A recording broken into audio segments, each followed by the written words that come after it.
Hi, I'm Adam Spencer, founder of the Day One Network, which is bringing the history of the Australian startup ecosystem to you.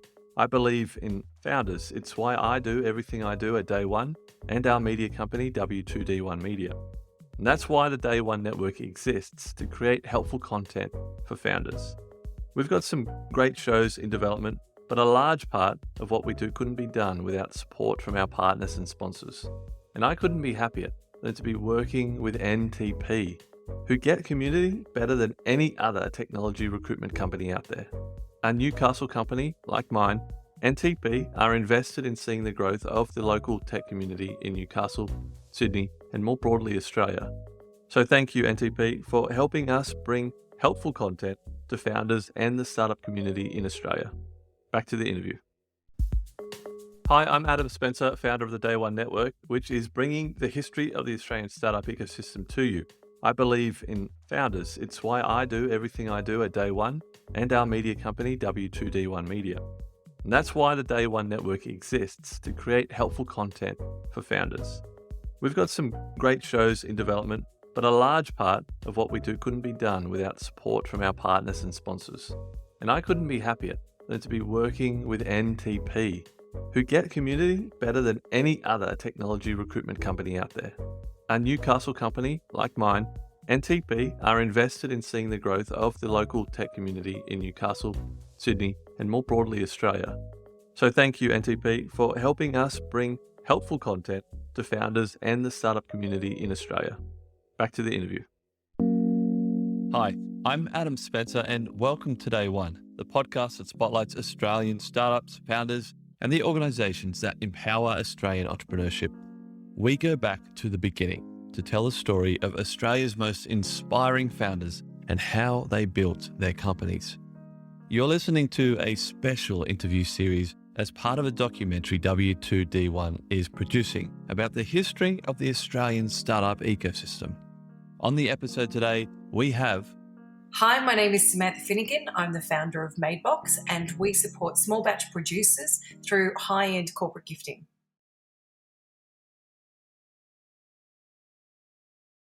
Before we dive into where you are today and the small producers you're helping, and I'd love to hear some stories about those small producers, because MYOB have worked with you in creating some content to spotlight those small producers. And we'll go into your background, I suppose, off the back of this question, but what was the motivation? Why did you start Madebox? So Madebox started as a result of lockdown and COVID. So obviously 2020 was a pretty awful time for everybody. We'd just come off the back of all the horrible bushfires, which completely decimated a lot of small communities around Australia.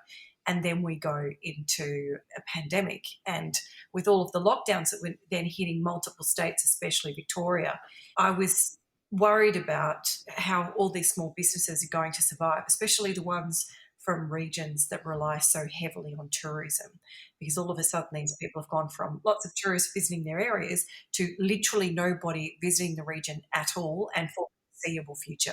Mm. Are you from regional Victoria? What were you seeing in the community that made you think that, see firsthand, maybe, hopefully, that these businesses were struggling? Yeah, so personally I am from the country as well, and I grew up in country in regional Victoria, but we also have a house up near Daylesford, and during the first lockdown we were lucky enough to be able to stay there for the first lockdown, and the second lockdown we were in the city. But again, my background is in championing tourism for various roles that I've had, and so I guess I'm a bit more aware about how important the regions are from a tourism perspective. And it's really the producers and makers that make up the personality of a place. And it's the reason why, one of the big reasons why you go travelling and that you go visit regional areas is to sample the food and the drink and do the fun things that are in that region. So yeah, that was the main motivation and understanding. Yeah, I love that. I love going to a regional town and just seeing its personality. And we used to talk about this a lot more when we first got our license. Me and my mate, we would go driving in our car into all these different towns, and specifically out west in New South Wales, and just see they had this charm about them. And I think you're right. I still walk into a cafe in Dungog or Gloucester now, which is a regional town up in New South Wales, and see like honey or jam made from just locals, being sold out of cafes. And I just love that. Yeah, and there's a slight bit of panic for me. So I've done a lot of traveling for work and also for personal. It's a huge interest of mine. And one thing that was always concerning is when you go back to a lot of cities and things, again, it's the food and it's the drink and it's the experience that really give you an overall sense of what a place is like and their culture. And when you keep going to these major cities and they're getting more and more homogenized and it's all the same. And I was petrified that if COVID went on for so long that tourism wasn't going to be allowed in for a year to 2 years, a lot of these small businesses would shut up shop because they're side hustles or they're micro businesses. And if we lose that, and we lose something of the character and the quality of what makes Australian regions so special. So it was kind of, for me, just a real impetus to get off my butt and do something. And the other thing that it probably was, if I'm brutally honest, is also it was my way of exerting control over the situation. It was my outlet for doing something productive and proactive to hopefully do something good in a whole world of pain, basically. Yeah. What were you doing before Madebox? And the reason why I asked that is, was it a bit scary at all, or were you doing other stuff on the side and Madebox was a bit of a side gig?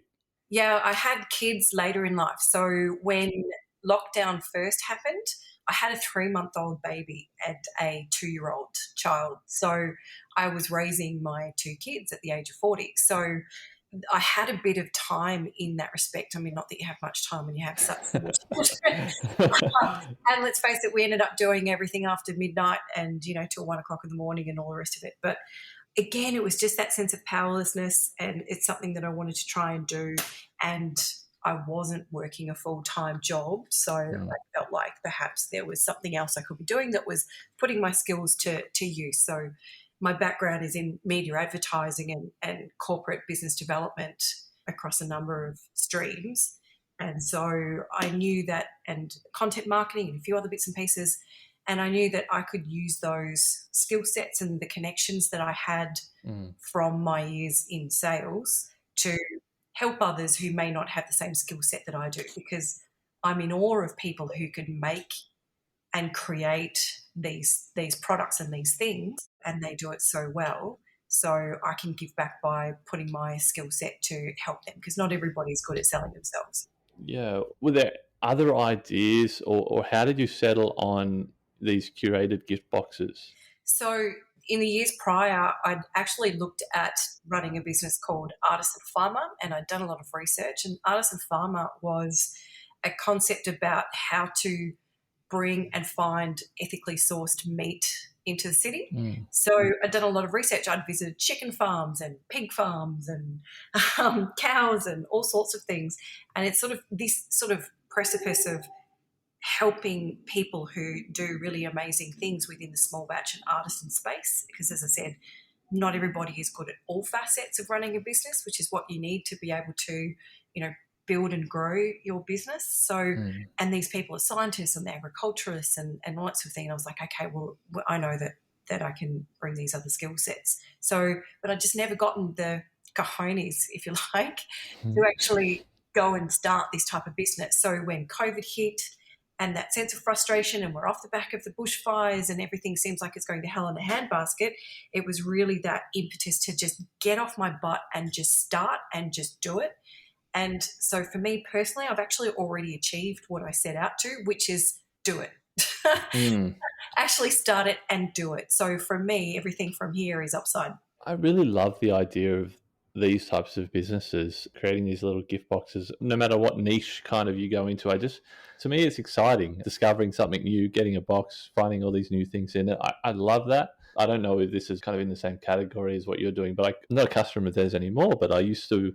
Naked Wines. Have you heard of those guys? Yeah. I tried a few of those boxes, and I just love this idea of this box showing up and I'm not sure what's going to be in it. The element of discovery is really cool. So I think what it was I knew that there's a whole bunch of different amazing products. The corporate sales background that I have, I know a lot of money is spent on entertaining clients, especially coming from a background of sponsorship at the Australian Open, media sales at major media companies and things like that. I know a lot of money is spent on client entertainment. And during the pandemic, obviously, all of those major events have stopped.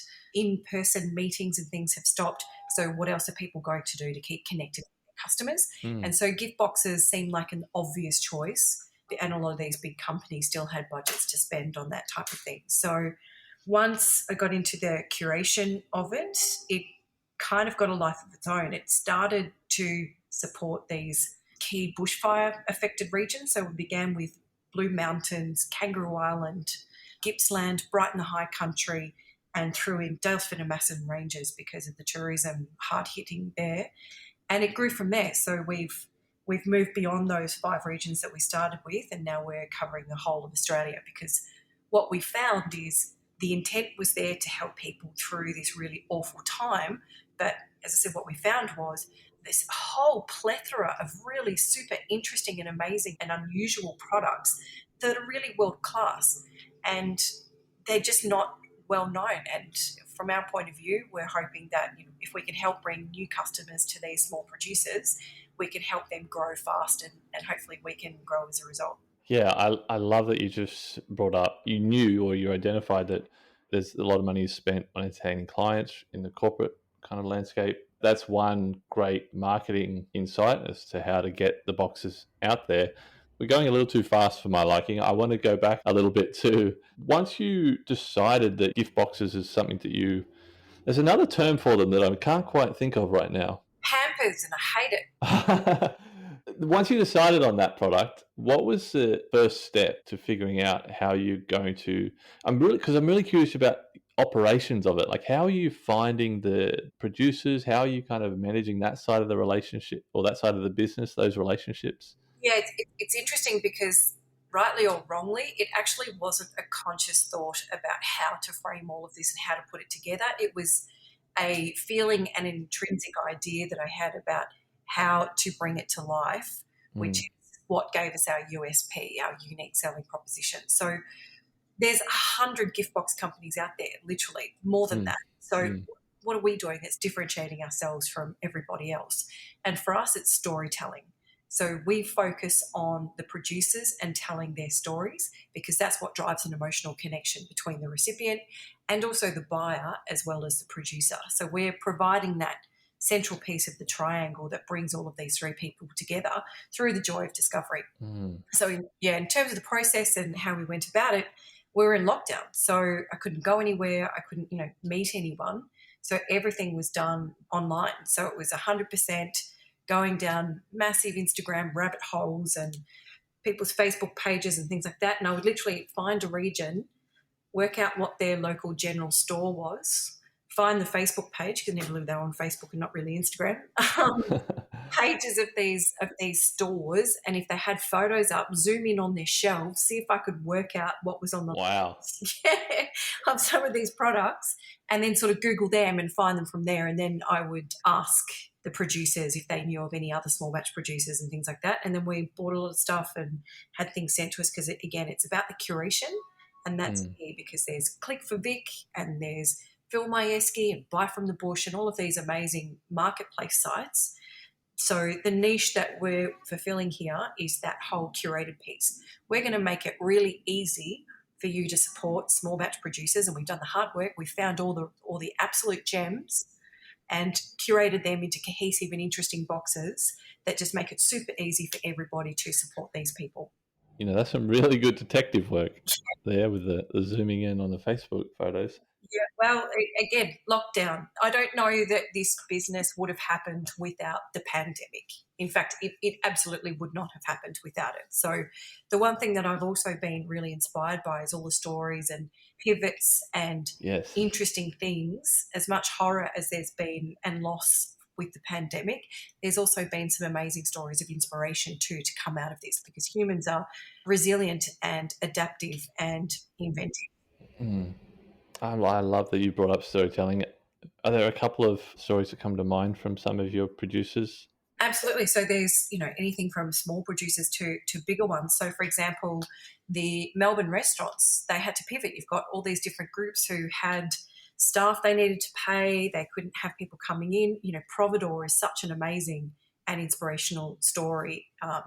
So Shane Delia and coming up with Providor as a platform, he deserves all of the success that he gets and more. Such a brilliant business and model as well. And then just down from little things, so like Movida, they have a pantry range that they distribute. So they had to do that sort of thing. There's a bar in Fitzroy called Henry Sugar Bar, and they did bottled cocktails, and they also started taking their bar snacks, these salt and vinegar tempura leaves, and they then dehydrated them and then made them into like chips and bagged them and were selling those. And so I discovered them and went, wow, this is amazing. And they're the most punch you in the face sort of flavour things. And then we ended up ordering, 1,000 bags from them last year. Wow. For some of the things and stuff. And, some poor bastard is standing there by the fryer and hand frying every single one. But, it's these types of things that they were able to come up with and do to sort of get them through the hump rather than having to close their doors. Yeah. How many producers are you keeping track of now? And do you go back and reuse products or, feature products again that you've already done? Or are you constantly looking for new producers and new products? All of the above. Above. So there's a lot of staple products that we have because they're just so good and they really work well together and things. And then we're trying to do things a little bit different. So we'll have a lot of, instead of saying it's for him, for her, for baby and all that sort of thing, we focus more on what the theme of all of these products presents us with. So there's like barbecue and there's relax and pamper and indulge and taste and entertain and dark and handsome and all these sort of things where we found these really interesting and unusual things. So another example of a pivot story, there's a chef down at Mornington Peninsula named Luke Croston. He used to work with George Columbaris back in the day. And during COVID, he then changed direction for what he was doing, and he then turned to creating black garlic and making black garlic products. So he has this black garlic beer nut mix, which is sensational. So it's just all these sorts of things and unusual things. So we really like to try and be different from other gift box companies. There's enough room for competition for everyone, and then we showcase these unusual things. Have you or anybody else done like boxes to highlight a specific town or a taste of this town or a taste of this region? Yeah, there is. There's hundreds of gift box companies in Australia. So you've got right down to like small regional ones that just service their local area, to other ones that sort of then showcase a little bit more. But I'd say we're probably the most detailed one when it comes to a regional perspective in terms of the coverage. So on the website, we only have a very small selection of what's actually available, because if we were to stock all of the product that we have access to, we wouldn't have any money. And I think that's a really key thing is knowing, when to spend money and when not to, because cash flow is the number one priority. If you don't have cash, cash is king. If you don't have cash flow, you're out of business. I love this one, Discover Blue Mountains. Yeah, so I base these boxes on what we have in stock at the moment and what's available, and then we reserve the right to change things, and we're about to change the structure of the site so that we have set box combinations, but we can switch things in and out. So a barbecue box might have an oil, a seasoning, a relish, a couple of sauces and some alcohol and some other things, and then we'll switch it in and out depending on what's in season and what's around, because by the nature of small batch producers, you might only get small quantities from some and a bit more from another, and we need that flexibility. So at the moment, there's nobody else that I know of that does this in terms of has this breadth, and so we now have over 300 producers that we work with. Wow. We've curated a list of about 1,000 products. So we focus on a key account management service for our clients, and we curate to brief, and we work backwards from their brief and budget. Yeah, so that's the part that I find really, really interesting, the 300 producers and 1,000 product lines. Like just the system on the back end that you have to keep track of all that, I just find that really interesting. Yeah, so digital is obviously a huge part of that. So we use a number of different systems to then keep track of everything. So I have an inventory management system called Katana, EPRS, which is actually a manufacturing industry inventory management system, but I find it's the best thing for us to then manage our production line process and allocate resources to jobs, as well as order in stock and allocate stock for what we need. We use Airtable to track all of our content and information. So for every single producer that we have on board, we create a profile for them. and we ask for their images and things of their products and themselves as a producer. And so we have to store all that stuff somewhere. Yeah. And then whenever a producer's product is in a box, they have a story card that goes with it so that people can read about them and learn more and hopefully go visit them long after their Madebox is gone. So cool. We need to maintain a lot of content and a lot of information and have it readily available. And then there's loads of other things that we need to use to make sure that things run more smoothly, like obviously the MYOB accounting package, later for social posting, OneDrive for, storage and things, aside from the normal programs and stuff like that. But there's shipping platforms as well, and we just Square, Canva, Google Drive, you name it. Yeah, wow. So we've got about 20 different systems we use.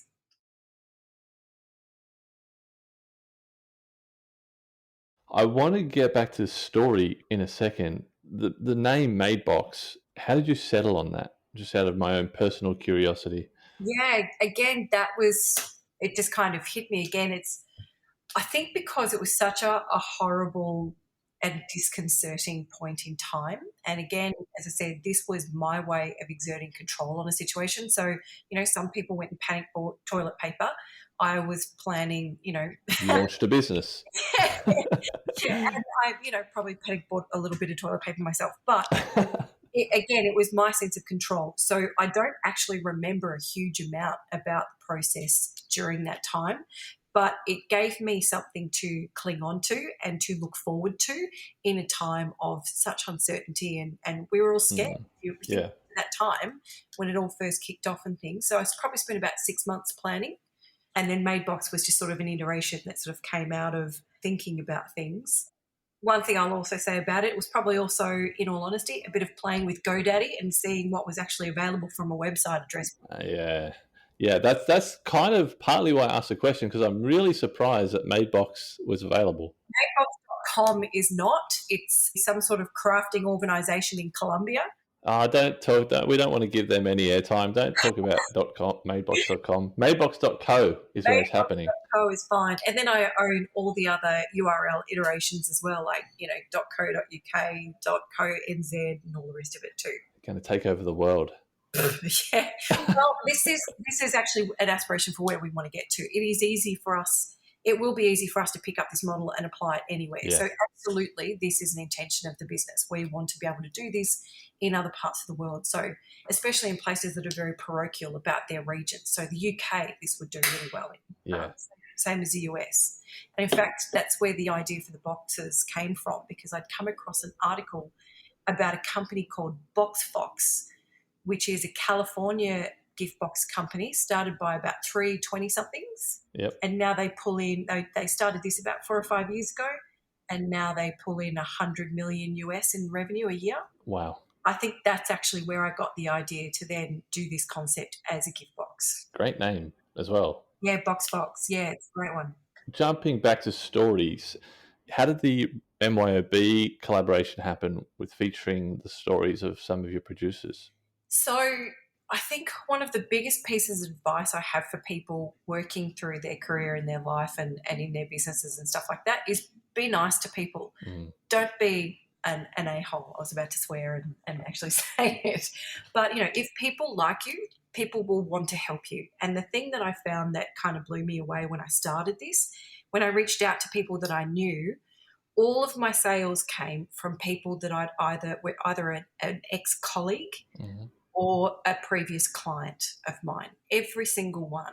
And MYOB was no exception. So it was an ex-colleague that I worked with at Tennis Australia, and she was in the events team, and I'd mentioned this to her, and she'd seen on LinkedIn when I posted something, and kind of the conversation started from there. And then we also I found another colleague that I'd worked with at News Limited. She was in there too, and sort of it came through via those channels. So you're sort of then saying, hey, I know this person, they've done X, Y, and Z. They would be a great person to use for this. So that's what I mean by don't burn bridges, because you never know when, people will help you in the future. Yeah, that idea that you just don't know where the next opportunity is coming from, that is a little bit scary to me, because of, how many times you might miss an opportunity, but you can't think about that. But it's just interesting that, where these opportunities come from, like a conversation that you're going to have, this colleague that you worked with what was it? The Australian Yeah, Tennis Tennis Australia. Tennis Australia back in 2017 or somewhere in there. Could never have known that that was going to be something that would help you with Madebox, over 5 years later.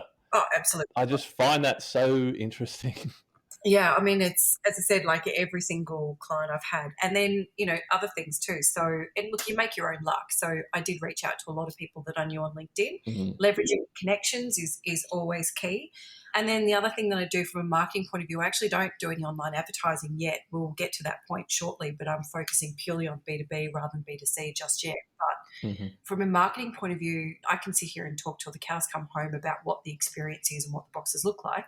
But it's probably better for me just to send one to you so you have that experience and it speaks for itself. So my marketing was sending free boxes to people to get the idea, and then a lot of business came out of that because people instantly understood what the emotional impact of the unboxing experience was, because we really put that focus on putting the people front and center.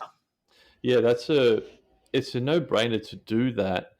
But if it was me, because I don't know what the cost of your boxes are wholesale as a cost straight directly to you. But like for me, that would be a scary thing to be just giving away all of this essentially money, not knowing if it's going to turn into anything.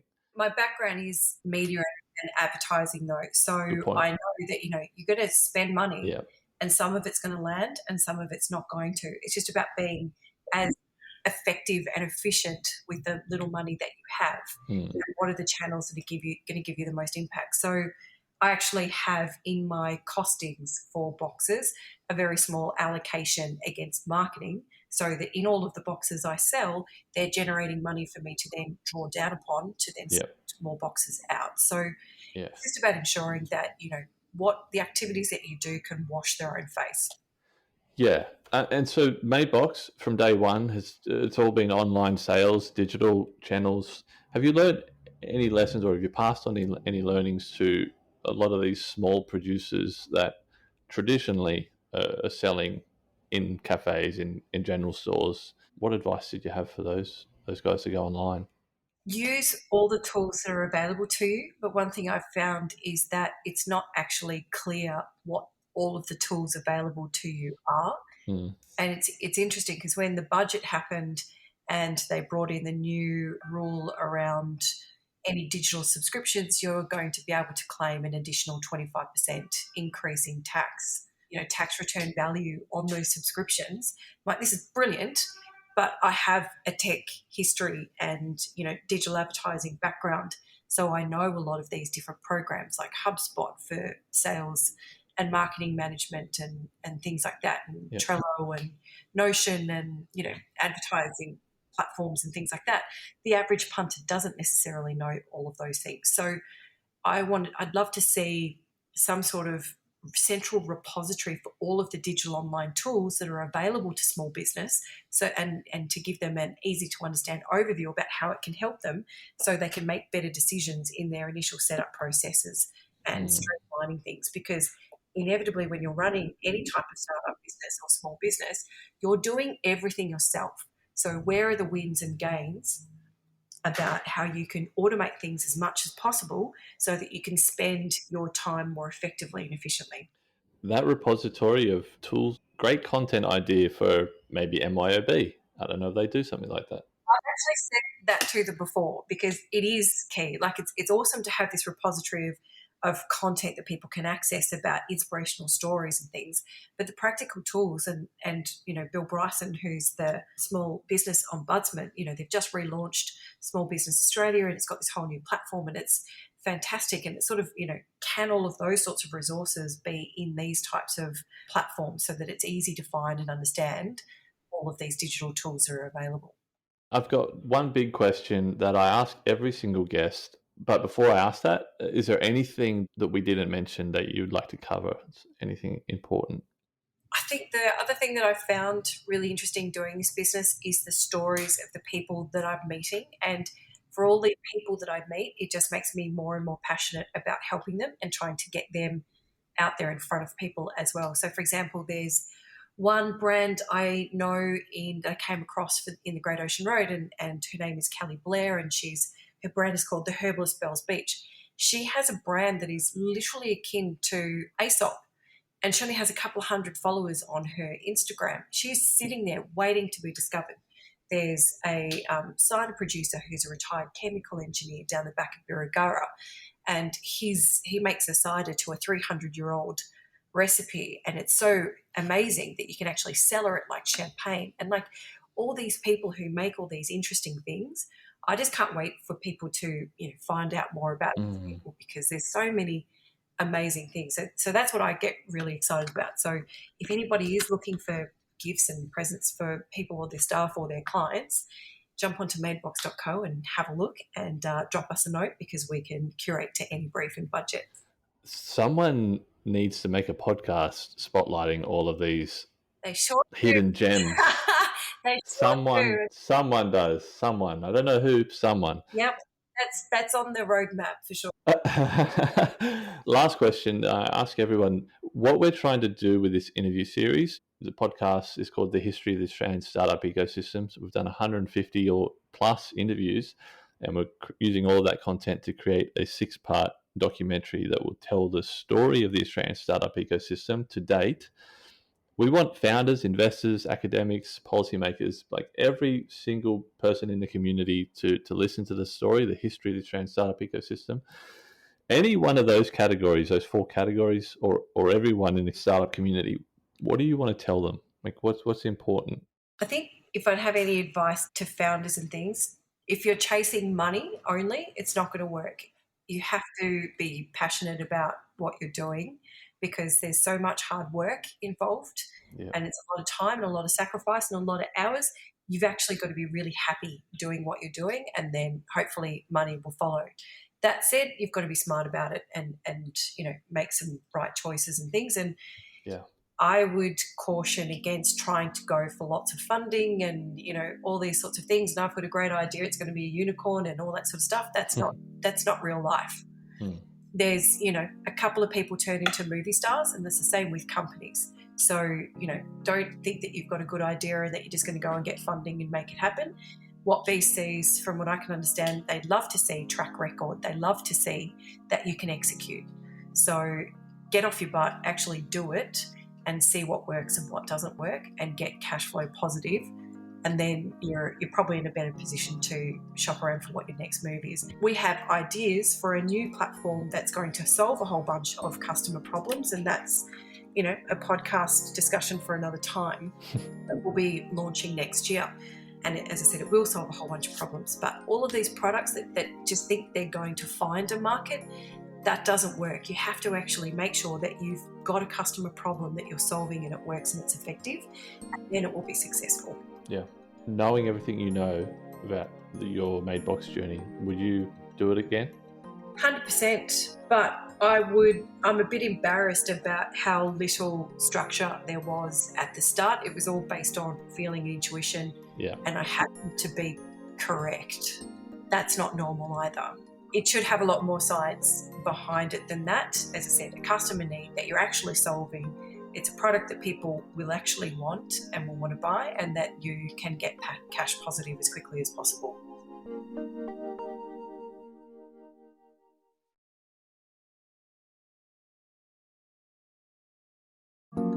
I hope you enjoyed that interview. More interviews are on the way. Follow the podcast wherever you're listening right now. Stay tuned for more interviews with many, many more amazing people from the Australian startup ecosystem. Thanks for listening, and see you next time.